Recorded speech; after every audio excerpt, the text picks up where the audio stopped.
Thank you so very much. And thanks to everyone at the Sati Centre for organising this. And thanks to all of you for coming along. I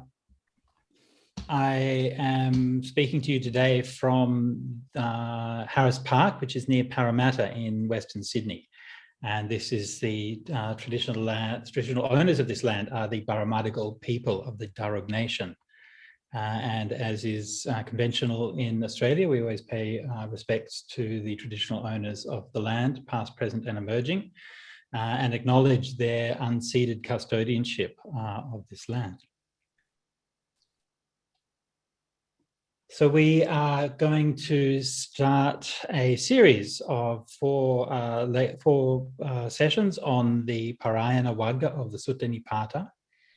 I know some of you were hoping to start last week and I had to cancel because of ill health. So sorry to everybody who was inconvenienced because of that. Anyway, we are hoping to, we'll be putting an extra session on at the end. So we'll still have the 4 sessions. Good to see so many friends joining us. Esther, Mike, Susan, and many new friends as well. Ram, Sharosha, Julie, Star. So good to see you all. And I'm really looking forward to spending a little bit of time talking about the suttas. Now, we know that we're living in all of these very difficult times. In Australia, we have, of course, the COVID pandemic like everywhere, and we have also floods have been afflicting our country for many months now. So that's like a kind of a 2 pale horsemen stage of the apocalypse that we're at now. And I'm sure that different places around the world are enjoying different sort of phases of the end times. But meanwhile, we still have the Dhamma. And one thing that the Dhamma does promise us is that there is a way to the beyond, that there is an escape, a way out of all of this. I know that most of you will have some experience and knowledge with the suttas, but some of you may not also. So I'm just going to begin by giving a little bit of a brief background and introduction to the suttas and what we're doing here. The teacher that we know as the Buddha was one of the many wandering renunciate teachers in India about 2,500 years ago. And he lived and taught in northern India today, the region of the Ganges Valley. He taught for 45 years and accumulated a large community. And when he passed away, his community got together and organized the recitation of his teachings to preserve his message. And they passed those scriptures down, and they've come down to us in various forms today. And the scripture we'll be reading from today is from the Pali canon, which was passed down in Sri Lanka. And the Buddhist scriptures are conventionally divided into 3 portions. We call the Tripitaka, or 3 baskets: the Suttas, Vinaya, and Abhidhamma. Suttas being the main discourses that the Buddha taught, the Vinaya being the monastic code, and the Abhidhamma being the scholastic treatise. So this comes from the suttas, or from the discourses. Within the discourses, we have 5 nikayas, or 5 sections, and this is from the last of those, known as the Khuddaka Nikaya, or minor section. And it's within the Khuddaka Nikaya, it's from a book called the Sutta Nipata, and within the Sutta Nipata, it's from a chapter called the Pārāyanavagga. So this is where it sits. Now, I'm saying a lot of words in Pali. If you don't know Pali, don't worry about it. I will try to avoid using too much Pali for this session. But if there is anything that I say that you don't understand, please tell me, because if you don't tell me, I don't know. Okay, so please help me out, because I just in case you're wondering, I can't read all of your minds, okay? And Zoom can't read your minds yet either. Yeah, it may give us a few years and we'll be able to do that, but not quite. So if I'm talking and there are things that I talk about that you don't understand or doesn't make sense, then please do just pop your questions into the chat, and I will keep my eye on that and hopefully be able to answer any questions. Now, in the chat, I did put the link for the first chapter of the Sutta Nipata that will be, or first section of Sutta Nipata of the Pārāyanavagga, which we'll be reading first. All right. Now, a little bit of an introduction, general introduction to this text before I start reading. Now, the Sutta Nipata is a compilation of 5 chapters, which is unique to the Theravada school of Buddhism. Many of the parts of the Sutta Nipata are found in other schools of Buddhism, but the collection as a whole is only found in the Theravada canon. And the same is true for the Pārāyanavagga. We do have various parallels and so on, but it's mostly preserved in the Theravada tradition, Pali tradition. And certainly that's the version I'll be reading from. However, the Pārāyanavagga is referred to a number of times throughout the Buddhist traditions, both inside the Pali and also in the Chinese and Sanskrit traditions. So even within the other suttas, it refers to verses, quotes from verses in the Pārāyanavagga, and it even calls it the Pārāyanavagga. So that shows that it was quite an early collection, so that it already existed when the other suttas were being compiled. Having said which, the Pārāyanavagga as we have it today is a composite. It's not all just from one session, but it consists of the heart of the heart of it is the 16 questions, the Solasappanha. And to those 16 questions have been added an introduction and an ending. And so they create a narrative which sort of wrap up and give context for those 16 questions and give those questions meaning. And I'm going to be talking quite a bit today about the narrative context of the Pārāyanavagga, about how meaning is created through the way that the narrative is shaped.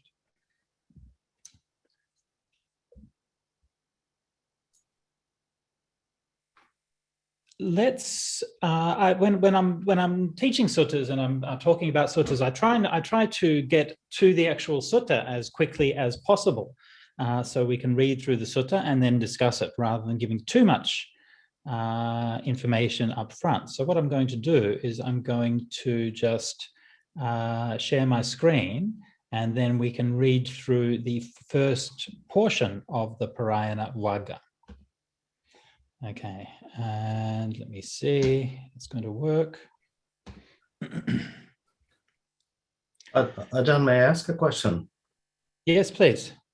I come from a little bit of a Sanskrit background. Anytime that Pārāyana is set up, it comes with a composition and possibly a meter associated with that as well. Yes. Is that the case here? There is a way of chanting in addition to the essence of the meeting in this particular sutras? Yes, there's certainly metrical suttas, and the verses in Pali, the meters in Pali are essentially similar or closely related to the same metrical styles that you find in Sanskrit. There's no fixed way of reciting, so the different traditions will recite it all with their different styles. Of course, the meter in Pali is very strongly determined by the length of the syllables, but apart from that, the chanting style will vary. Appreciate that. Thank you. Yeah. All right. So this is my translation from the Watthugata, the introductory verses. From the fair city of the Kosalans to the southern region came a Brahman expert in hymns, aspiring to nothingness. In the domain of Asaka, close by Alaka, he lived on the bank of the Godavari river, getting by on gleanings and fruit. He was supported by a prosperous village nearby. With the revenue earned from there, he performed a great sacrifice. When he completed the great sacrifice, he returned to his hermitage once more. Upon his return, another Brahmin arrived. Footsore and thirsty, with grotty teeth and dusty head, he approached the other and asked for 500 coins. When Bhavari saw him, he invited him to sit down and asked of his happiness and well-being, and said the following: Whatever I had available to give, I have already distributed. Believe me, Brahman, I don't have 500 coins. If, good sir, you do not give me what I ask, then on the 7th day, let your head explode in 7. After performing a ritual, that charlatan uttered his dreadful curse. When he heard these words, Barbari became distressed. Not eating, he grew emaciated, stricken by the dart of sorrow. And in such a state of mind, he could not enjoy absorption. Seeing him anxious and distraught, a goddess wishing to help approached Barbari and said the following: that charlatan understands nothing about the head. He only wants money. When it comes to heads or head splitting, he has no knowledge at all. Madam, surely you must know. Please answer my question. Let me hear what you say about heads and head splitting. I too do not know that. I have no knowledge in that matter. When it comes to heads or head splitting, it is the victors who have vision. Then in all this vast territory, who exactly does know about heads and head splitting? Please tell me, goddess. From the city of Kapilavatthu, the world leader has gone forth. He is a scion of King Okaka, a Sakyan, and a beacon. For he, Brahman, is the awakened one. He has gone beyond all things. He has attained to all knowledge and power. He is the seer into all things. He has attained the end of all deeds. He is freed with the ending of attachments. That Buddha, the blessed one in the world, the seer, teaches Dhamma. Go to him and ask. He will answer you. When he heard the word Buddha, Barbari was elated. His sorrow faded and he was filled to brimming with joy. Uplifted, elated, and inspired, Barbari questioned that goddess. But in what village or town or in what land is the protector of the world where we may go and pay respects to the awakened one, best of men? Near Savatthi, the home of the Kosalans, is the victor abounding in wisdom, vast in intelligence. That Sakyan is indefatigable, free of defilements, a bull among men. He understands head splitting. Therefore, he addressed his pupils, Brahmins who had mastered the hymns. Come, students, I shall speak. Listen to what I say. Today has arisen in the world one whose appearance in the world is hard to find again. He is renowned as the awakened one. Quickly go to Savatthi to see the best of men. Brahman, how exactly are we to know the Buddha when we see him? We don't know. Please tell us so we can recognize him. The marks of a great man have been handed down in our hymns. 32 have been described complete and in order. One upon whose body is found these marks of a great man has 2 possible destinies. There is no third. If he stays at home, having conquered this land without rod or sword, he shall govern by principle. But if he goes forth from the lay life to homelessness, he becomes an awakened one, a perfected one, with veil drawn back, supreme. Ask him about my birth, clan and marks, my hymns and my students, and further about heads and head splitting. But do so only in your mind. If he is the Buddha of unobstructed vision, he will answer with his voice the questions in your mind. 16 Brahmin pupils heard what Barbari said. Ajita, Tisameteya, Purnaka and Metagu, Dhotaka and Upasiva, Nanda and then Hemaka, both Todeya and Kappa, and Jatukarni the astute, Bhadravuda and Udaya and the Brahmin Posala, Mogaraja the intelligent, and Pingya the great hermit. Each of them had their own following. They were renowned the whole world over. Those wise ones, meditators who love absorption, were redolent with the potential of their past deeds. Having bowed to Barbari and circled him to his right, they set out for the north with their dreadlocks and hides. First to Patana of Alaka, and then on to the city of Mahisati, to Ujjaini and Gonadha and Vedisa and Vanasa, then to Kosambi and Saketa and the supreme city of Savatthi. On they went to Setavya and Kapilavatthu and the homestead of Kusinara.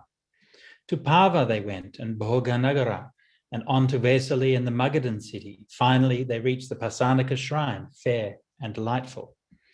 like a thirsty person to cool water, like a merchant to great profit, like a heat-struck person to shade, they quickly climbed the mountain.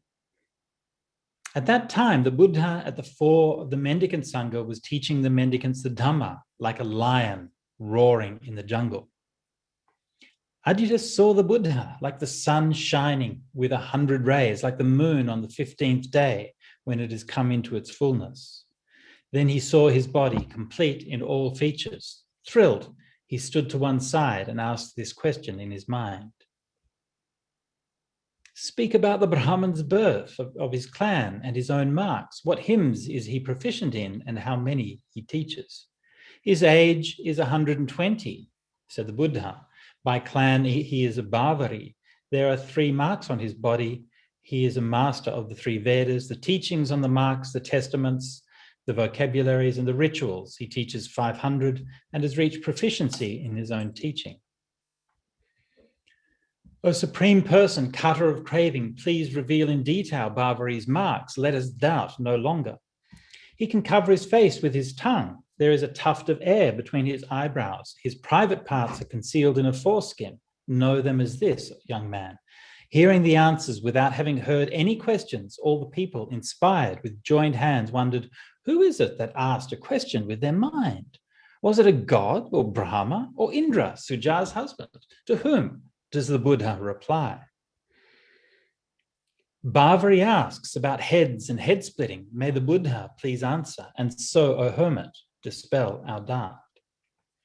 Know ignorance as the head and knowledge as the head splitter. When joined with faith, mindfulness and immersion and enthusiasm and energy.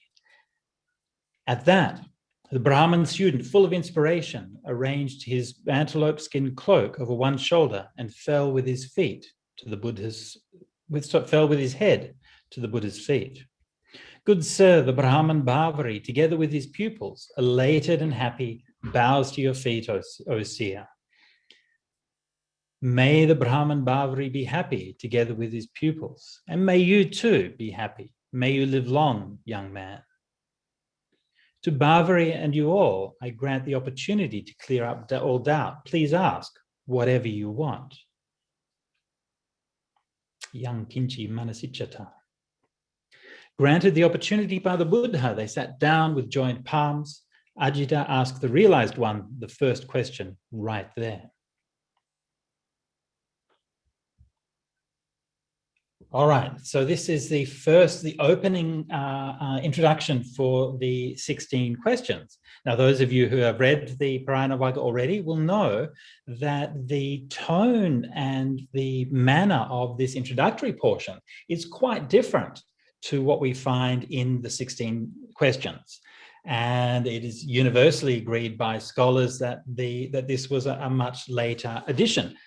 And how much later? Well, I'll do a little bit of his text historical analysis here, just so we've got a context. But I don't want to spend too much time on this because I think there are more important things to say about it. But just very briefly, if you look at the journey that was undertaken there, and should have got this beforehand. But I'll see if I can find a map for you. But the journey that was undertaken starts from places that were a long way from where the Buddha normally lived. And so this is the first sign that it's later. Buddhism spread in the years following the Buddha's passing away, and we know some of the details about the way that has spread. Specifically, we know details from the Ashokan inscriptions and from various other texts that date from the time of King Ashoka, about 150 or 200 years after the Buddha. And those texts include some of the same names that we find mentioned here. So this is one very good indication as to the lateness of this particular session. Now I'm just going to do another screen share, and we're going to have a look at a map. We got the map? Yes. Yes, we got the map? We good? Yep, thank you. So this is around here is where we started out. Many of these are approximate, but this is about where Barbari's hermitage is. Okay, so we can see this is quite far south. Up here, Benares, and this is Rajagaha and Savatthi. So this is where the Buddha normally was. Yeah, he went a bit further east, a bit further west, but normally he was around this area. And so they traveled past Mahisati, Ujjaini, Vedisa, Manasa, Kosambi, and so on. They took a detour, so they'd obviously heard that the Buddha was going to be at Savatthi. That's where he spent most of his time. So they sort of took a detour up to Savatthi, and then they're like, oh, no, he's actually down here. He came back down. This is almost, this part of the journey, the last part is almost the reverse of the Buddha's journey in the Mahaparinibbana Sutta, where he traveled north from Rajagaha. So down through these places and ended up in Rajagaha in the hills there where the Buddha was teaching. Now this region down here is called the Dakhinapata, and in fact Dakhinapata means the southern road or the southern trade route. And so this was, because you can see here, this is quite hilly. It's the area often known as the Deccan today. So this is quite hilly and rugged. So the trade route went down to the southwest, where it joined up with the sea trading routes here, where there would be trade from about 100 years after the Buddha. There was then trade with the Greeks and then the Romans. And then the southern route then continues down to the east, where it reaches Andhra Pradesh, and then from there to Sri Lanka. And in fact, this is likely the route that Mahinda and later Sanghamitta took on their way to Sri Lanka. So we can see that this is considerably outside of the region normally that the Buddha went into, and all of these place names that we encounter in that first part of that journey are not found anywhere else in the suttas. So this is one of the reasons for understanding that this is a later text, but there are many other reasons for this as well. It includes various doctrinal ideas that we don't find in other early Buddhist texts. One of those most obvious ones being the idea of vasana. Okay, so in those verses, we heard that Barbari was still redolent with the potential of past deeds. This is a concept of vasana, which was introduced in the very latest books in the Pali Canon, Milinda Panha, Netipakarana, and became a very common idea in later forms of Buddhism, but we don't find it in the suttas at all. So the idea here is that when we're born in this life, that we are our character, our spiritual potential is informed by the karma that we've done in our past lives. All right. Now, of course, in the suttas, it talks about karma and rebirth and so on all the time, and it says that we experience the different results of it. So it's not as if this is a radically new idea, but this terminology and the way that it's talked about, we don't really find that in the early suttas. And there are a number of other terms like this. Quite a lot of the idioms we find here are Sanskritic in form. Some of the narrative devices echo things that we find in Sanskrit epic poetry and so on. So we can't really date this introductory portion earlier than about the 2nd century BC, which puts it about 200 or 300 years after the Buddha. And it makes it one of the latest portions of the Pali Canon. All right. So now that's, if you're interested in the historical analysis of all I've just said, there's a great article by the Sri Lankan scholar Jayawickrama. He did what is called a critical study of the Sutta Nipata. It was published in the early 70s, but you can still find it on the Internet Archive if you want to go have a deep dive into a lot of the details that I've been talking about there. So we know this is a late text. Okay, that's fine. right? But what does that tell us? Like, what kind of thing are we dealing here? Why is this text there, and why is it like the way that it is? These are, to me, much more interesting questions, right? So when we do textual study, and especially text historical study, I found sometimes that there's a tendency for people to say, well, this is a late text, therefore I can ignore it. Okay, sure, you can ignore it if you want to, but that means you're not learning anything from it. And the different kinds and different strata of texts each tell us something slightly different about the time and the place, and about the way that the people in those places were responding to the Dhamma. I'm going to return to this idea in just a minute, but first I'm just going to put this introductory text in the context of this chapter as a whole. I'm going to trace, if you like, a narrative arc. So we have our starting point. Think about how this starting point went. We begin with Bhavari. We're introduced to him. Yeah, he seems like a nice guy, right? He's just given away all of his money, right? He's trying to do what he can to help people. He's sincere, he's earnest. And then this bad guy comes along, this unscrupulous Brahmin who wants to rip him off for all of his money, and then threatens him with a curse. So we have a dramatic tension, okay? Right? Any good narrative, you have to start with some kind of tension. Right? There's a threat. His head is going to explode in 7 pieces. And obviously, in the context of the narrative, he takes that very seriously. Now, it seems kind of a bit goofy to us, okay? We might think, well, you know, someone's going to come along and lay a curse on you. Sure, mate, yeah, whatever.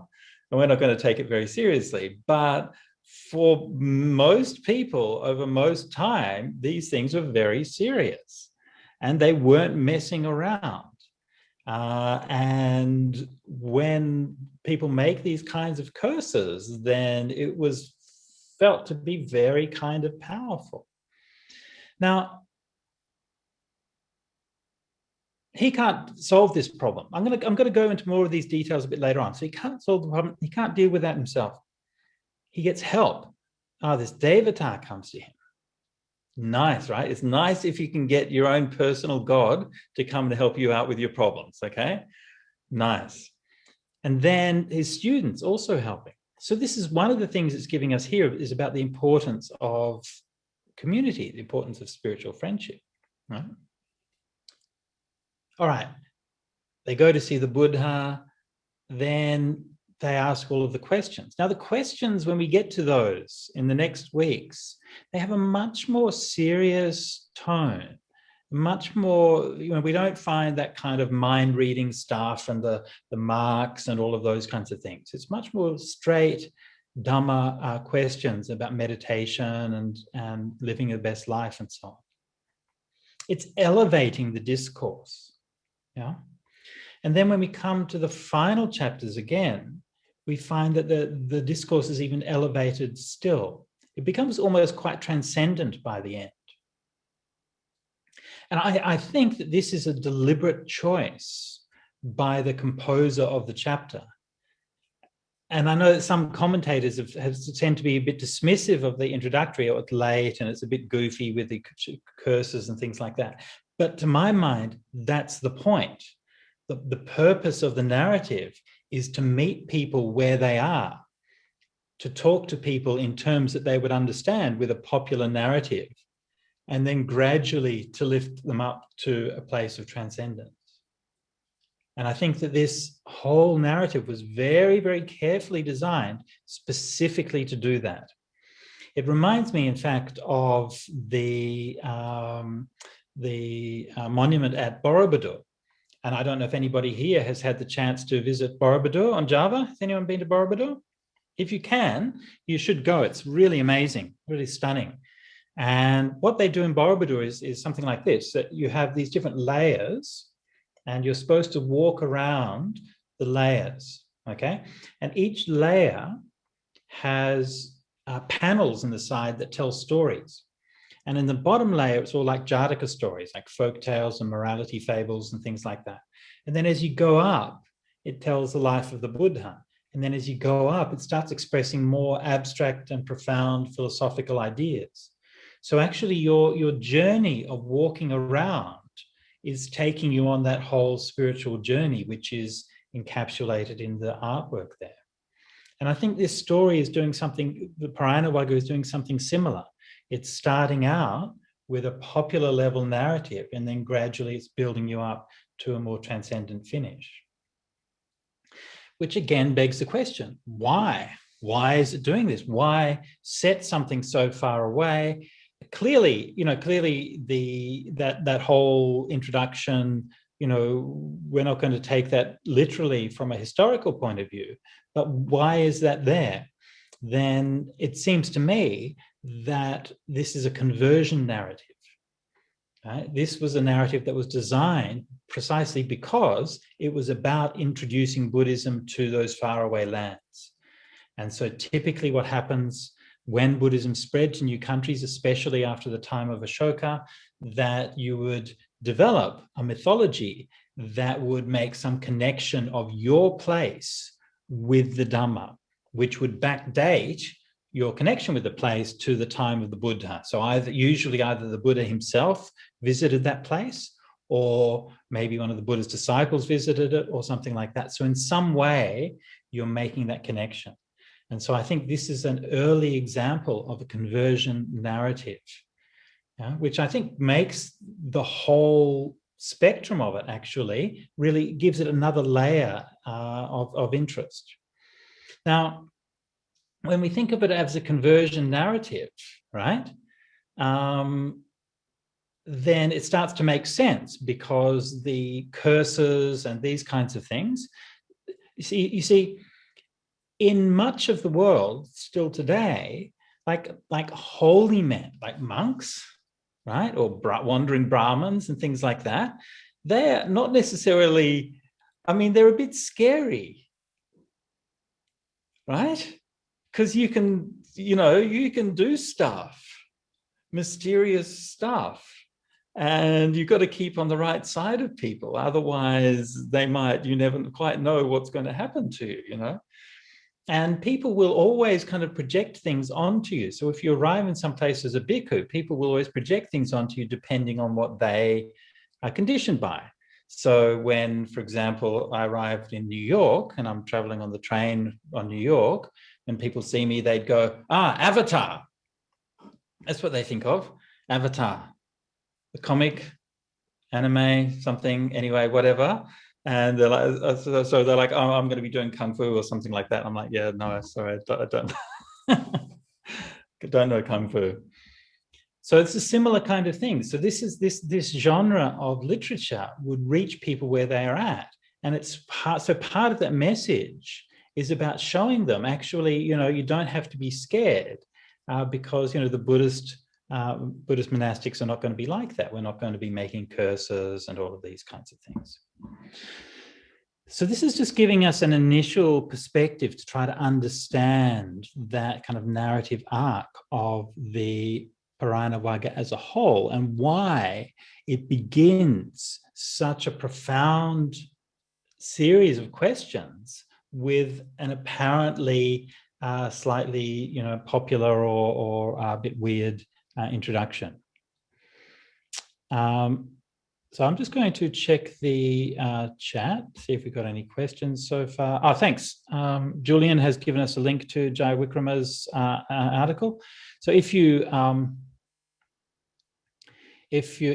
like I said, it's a pretty deep dive, and he goes into a lot more than just the Pārāyanavagga, but it's really excellent because he gives a lot of the resources. He compares with a lot of the Sanskritic texts. For example, one of the things that I just learned this morning that he talked about is in I think it's the Bodhayana Sutra, one of the Sanskrit sutras or Sanskrit law books. It says that if a Brahmin visits the Dakyanapata, then they have to do purification when they return. So the Dakyanapata was so far away that it was considered not part of the Aryavata or the sacred lands.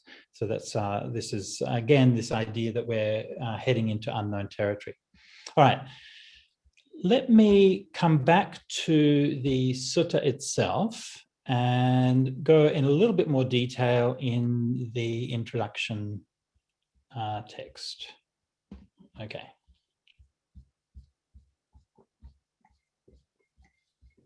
And please do pop any questions into the chat as I go, and I will get to them as I go. And I'll just make a few comments along the way. So from the fair city of the Kosalans, which of course is Savatthi, to the southern region, Dakina Patang. Actually, I probably should change that translation. Dakina Patang literally means the southern road. It's a trade route. Came a Brahmin expert in hymns, the Manta Paragu, the hymns, of course, being the Vedas, aspiring to nothingness. And now the word for nothingness here is, I think, playing double duty. Normally, in this kind of context, it would mean simply owning nothing, possessing nothing, right? So just, leaving everything behind and just going and living a simple life.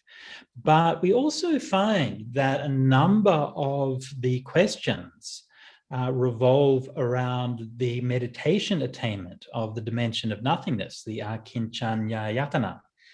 And so perhaps what it means, you could also read that as saying that he went there to practice meditation so that he could realize the dimension of nothingness. And that was, of course, the meditation attainment, which was taught by Alara Kalama, one of the Buddha's former teachers. So we know that he lived getting by on gleanings and fruit.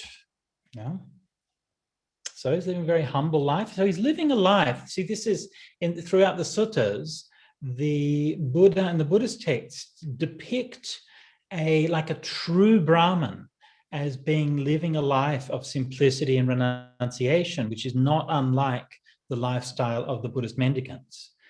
Typically, they argued, or the suttas argued, that modern Brahmins had fallen away from that state and that they were falling into corruption. But here it's painting an idealized picture of somebody who's living in accordance with the true Brahmanical ideals. So he performed a sacrifice. We're not told what the sacrifice was. Of course, there are many different forms of sacrifice. Hopefully he wasn't doing animal sacrifice. I don't know, but anyway, I hope not. Anyway, so another Brahmin arrives, traveling Brahmin. This one obviously not very reputable. Pankadanto, Radasiro, grotty teeth and dusty hair. Asked for 500 coins. That's a lot, I think. Seems like a lot.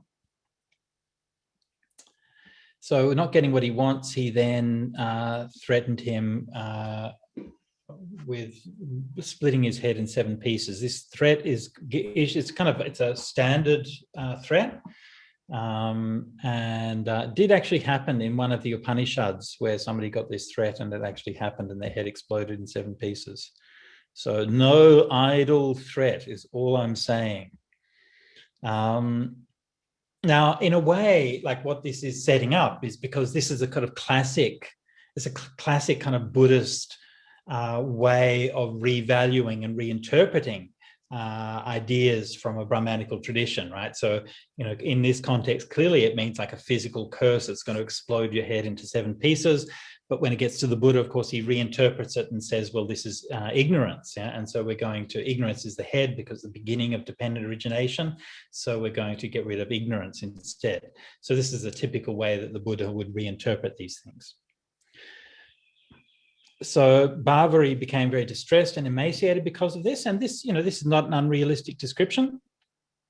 And there are many cases that have been recorded where people who get these kinds of curses or black magic and so on, and it causes very real psychological distress. Happened to my mother, actually. She's living in Malaysia, living in Ipoh, and long story short, but there was one of the people around the place started doing black magic to scare the maid. Like Mum only found this stuff out much later. So in my mum's house, she was staying there. They had a maid who was looking after the place. She was just a uneducated woman.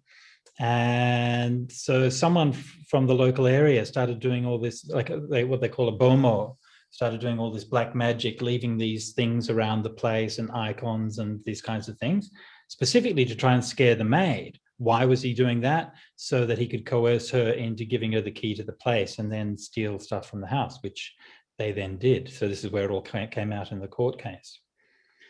Anyway, so a goddess wishing to help approached Barbary and said the following. So we don't know who this particular goddess was.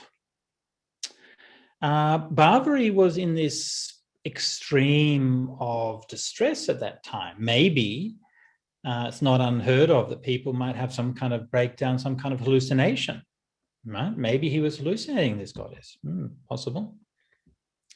Maybe she was a local deity, right? So when Barbary has moved in there, he's a representative of what would have been a foreign religion at that time. And so this is in a way showing perhaps that the local deities were on their side.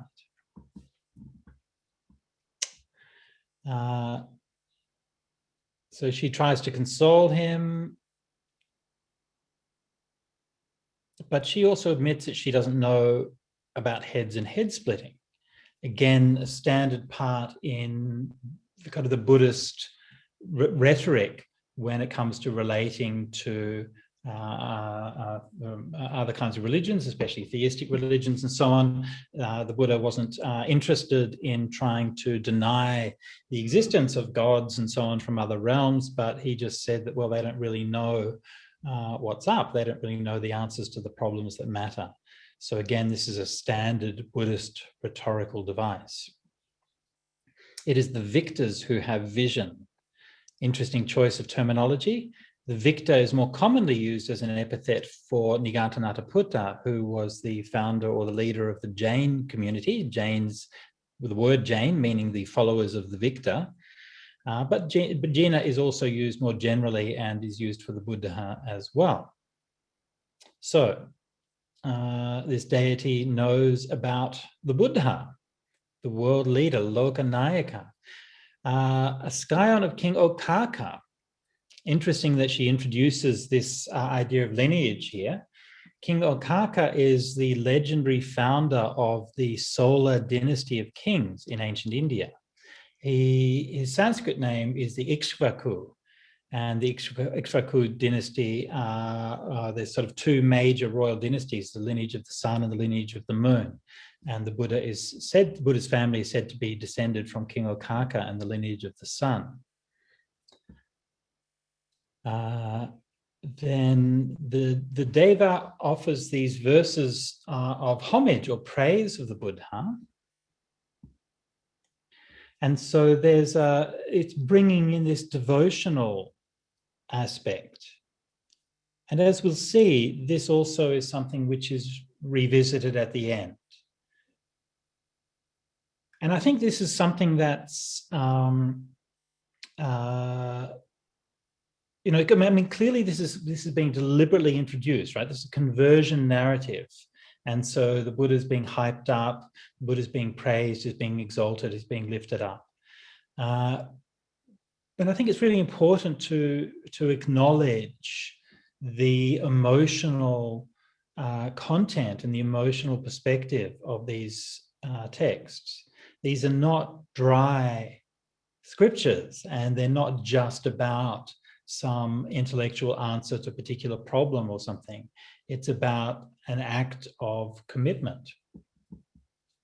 His sorrow faded, and he was filled to brimming with joy.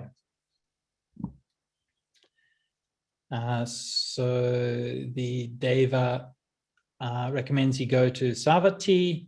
Then he addresses his pupils. We haven't heard about the pupils before, the Sisa. They're Brahmins who have mastered the hymns. That means they've memorized the Vedas. and he encourages his students to go to see them because he is now too old. Does he actually say that? Anyway. How do we know him? And then they introduce the topic of the marks of the great man, the Mahapurisa Lakkhana. Now, the 32 marks of the great man is a bit of a controversial topic. I won't go into it too much detail, but it's mentioned a number of times through the suttas, and there's a list of 32 physical features which are, according to the suttas, were passed down in Brahmanical scriptures as a sign of somebody who would be enlightened, or would follow one of two destinies, as it says here. Either they become a universal monarch, or they become an enlightened Buddha. One of the curious things about this doctrine of the marks is that we don't really find it in Brahmanical scriptures that have passed down to us. So perhaps it's been lost, or perhaps it was just something that was invented by the Buddhists. We're not really sure. In any case, so they're using this as a sign to test whether the Buddha really is the Buddha, according to their system. And we find a similar thing in, for example, the Brahmayu Sutta in the Majjhima Nikaya. But a unique detail here is this idea of just asking questions in the mind. I don't think we find that anywhere else in the suttas, right? Especially not used as a deliberate strategy like this, right? Yeah, quite an interesting kind of little detail. I know as a monk that a lot of people sometimes assume that you can read people's minds. And so they'll be sitting there, and then you might say something completely innocuous, and then they'll be like, oh, he must have been reading my minds. Because, I'll say something like, oh, if you get attached to things, it'll cause suffering. And they'll say, oh, really? You must be reading my mind, because I got attached to something and it caused me suffering. And so it's definitely this kind of propensity to imagine these kinds of things are happening. So it's an interesting kind of rhetorical device that's being used here. Now, next we have the list of the 16 Brahmins. Most of them we only find here or in the later books. We don't find them in the rest of the suttas, but we will hear from each of those later on. Here it sort of tries to hype up each of the Brahmin students, saying that they've all got their own followings. Maybe. Wise ones, meditators who love absorption. Jahayi jhana rata dhira. So in the questions, the 16 questions, we don't really get a sense that they were necessarily famous teachers in that way. But that second part, yes, that's definitely true. Many of them ask questions about meditation. Okay, so then they go up on their journey. Would have taken a while, many weeks, perhaps a few months. This is an interesting, this is a little detail here that it would be easy to overlook, but that in fact is also quite significant, like the merchant to great profit. So Dakhinapata on a trade route. And so this is kind of acknowledging the significance of those trade routes. Buddhism, in fact, spread along trade routes all across Asia. Then they asked about Bhavari. The Buddha, in his mind, the Buddha answers, 120 years old.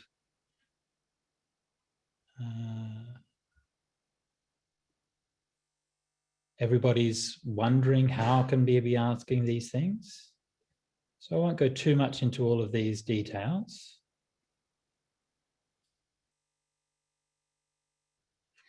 This particular passage is an interesting one. The particular qualities that are mentioned here, for first of all, main emphasis is on knowledge or wisdom, and then faith, mindfulness, immersion or samadhi, and enthusiasm and energy. So these are more or less the same as the 5 faculties, right? And the 5 faculties, faith, energy, mindfulness, samadhi, and wisdom. And the 5 faculties, of course, taught commonly in Buddhism, but also interestingly that they were taught by Alara Kalama. as well as by Uddakarama. So they're taught by the Buddha's early Brahmin teachers. So this sort of adds to the idea that perhaps Bhavari was from a lineage or tradition that was related to that of Ajahn, whether he's one of his students or at least from a school that had an affinity. Then Ajita bows to the Buddha, and the Buddha gives this very nice little blessing to him. Sukhito bhavari hoti sahasisehi brahmano tvancha sukhito hohi tirang divahi manava. Again, it seems it's kind of innocuous, but it's a little bit different from what we normally find in the suttas. And in the suttas, the Buddha will he will engage in a kind of polite conversation, how are you? Have your journey been well? How are you traveling? And so on. But that particular idiom of saying, may you be happy, sukhi hotu, which is, we're so used to seeing that these days. It's such a common part of Buddhism. But this might be the actual one of the first cases where we actually see this in the texts. Then the Buddha grants the opportunity to ask whatever you want. Yang kinchi manasichata. And then this leads on to Bhavari asking his first question. Okay. So this is the introductory portion to the Pārāyanavagga. Like I said, this is quite different from the rest of it, has quite different tone. And it's really just setting up that the context that we're going to be reading later. Now, even though obviously this is an earlier portion, and obviously, when I don't think any scholar would really take it too literally as a historical document of what actually happened. I mean, it seems likely, given that the 16 questions were early, then it seems likely that, there must have been some background story to it, right? So something happened, which probably wasn't that much unlike what we've just heard, right? These things are normally not just made up out of nothing. They're usually told and retold as legends, which then get elaborated into a final form. And to me, like I said, this whole narrative, if as we go on, try to bear this narrative context in mind, and it is one of those places where the whole is greater than the sum of the parts. Okay. Kato is asking about whether I'm going to send a list or outline of the suttas covered each week. I won't be, but we're going to be going through the Pārāyanavagga, so it'll basically be the next few suttas, so 16 questions, so you can do the math. So I'll try to get through about half a dozen of those each week. It's probably a bit ambitious. I might not do any of them, but if you want to do preliminary reading, I would say do at least the next half a dozen sets of questions. They're mostly pretty short. Yeah, it doesn't take too long. Okay, Julian asked a question. How's it going, Julian? Julian was curious about the name Bhavari. Does it have a meaning? I could only find the Sanskrit Bhavari, an enemy of worldly existence, says the internet. Related? No. So this is Bhavari with a B, not Bhavari with a BH, okay, different letters. So Bhavari is, yes, the enemy of worldly existence. Bhavari doesn't seem like it's related. I mean, words can change in all kinds of funny ways, but unlikely. I'm not exactly an expert on this. I know that one proposal was that Bhavari was related to Babylon and that he was a Babylonian, which also could be connected with his location, because you remember where he was down in the south west near the ocean, which was where the trade routes with Babylon were established. So it's a fairly tenuous argument, probably not viable. But apart from that, I'm not really sure if we have any meaning for the name Bhavari as such. Oh, one thing I should mention actually that I was going to say earlier about the name Pārāyanavagga. So Pārāyanavagga, the name of the chapter as a whole, is also a very nice meaning. Right? The meaning is the way to the beyond. So literally, para is the other. Yeah. The other, self and other, yeah, ordinary word. And para with a long A is what they call a tadita, or secondary derivation, which means the place that is other. In this case, and usually used of the far shore. Yeah, so it's the far shore is the place that is other, and the ayana is the going. You may be familiar from the ayana from the Satipatthana Sutta. The Satipatthana Sutta has the ekayana, right, which is that which is going to one, going to oneness. And so here we have the Pārāyana, same construction, but here the para, going to the far shore. Yeah, it's very beautiful and very evocative name. Okay, so Korokot mentions that these 16 questions are in the Thai monk education level, Naktam Ek. Okay, so in the first Dhamma education level. So many monks will be familiar with them. Oh, that's interesting. I remember when I was in Thailand, I read a translation, an English translation of the 16 questions by, I think one of the Thai, I can't remember, one of the Thai anyway, senior patriarchs or someone, one of the famous Thai monks. And it was a bit unusual because it's not, you don't find many English translations of suttas in Thailand. So, but that's nice to know that those questions are part of a regular thing. Korokot, have you done the Naktam Ek?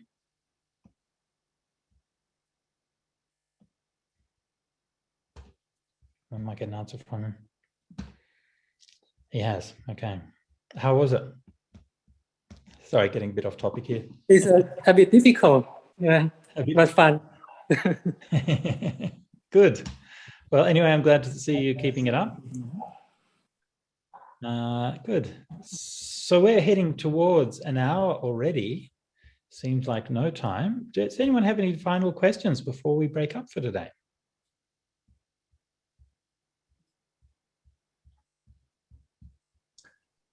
I'll just mention. Please. Simple little thing. I just enjoyed hearing you recite place names and the personal names with what seemed like a correct accent. It sort of took me back to that time more than almost anything else has done. That's all. Oh, thank you. Thank you, Bill. That's really nice. I do try to get the pronunciation correct. So thank you for noticing. Sure. If anybody is interested in Pali and wants to learn it and so on, then Pali pronunciation is pretty easy to get right. And we know it's pretty kind of well defined and relatively straightforward, but yeah, a little bit of effort and then you can do it. Okay, Rob, I think we should maybe wrap up about now. What do you reckon?